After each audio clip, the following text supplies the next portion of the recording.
Coming to you from the book of James, chapter 4, verses 2 and 3. I'm reading from the NIV. It says, "You desire, but do not have, so you kill. You covet, but you cannot get what you want, so you quarrel and fight. You do not have because you do not ask God. When you ask, you do not receive because you ask with wrong motives, that you may spend what you get on your pleasure." For my King James readers, that portion of verse 2, it's the ending of that where it says, "You do not have because you do not ask God. You have not because you ask not." How many of us are really good at going before God for other people better than we're going before God for ourselves? I used to be that way. I used to be able to pray for somebody. I used to be able to say, "Lord, help this person. Lord, I'm interceding on their behalf." But when it came to me, I was like, oh no. And if anyone has ever had a sales job, I had a sales job about 9 years ago, 9 or 10 years ago. And I remember when it was a phone sales job. So I would call up, a person would call in and, they would tell me about what's going on with their account. And then I would have to sell. When it got to the sales part, I would get nervous because I used to hate when people would sell to me. So I didn't like to sell to people. It was kind of a empathy thing I had going on. So I would be on the phone and suddenly it would get to the sales part. And I would start talking like this or a little bit like that, or I start stuttering like, before you go, I'd like to talk to you about something. What was beginning to happen was I began to doubt my own ability to close a sale because I really didn't believe in the product that I was selling.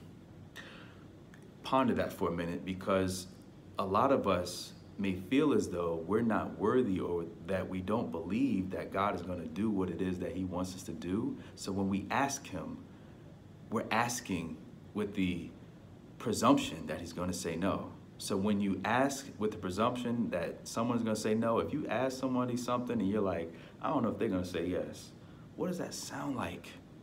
It sounds doubtful. And what is faith if you have doubt? Faith and doubt are the opposites of one another. They may operate in the same area at times, where sometimes you're like, Lord, I believe what it is that you're going to do. I can't see it though. These things around me are causing me to doubt. But for me to have full-blown doubt and have full-blown faith, it's not possible. God says if whatever we ask for in faith, we will have, as long as in accordance with his will.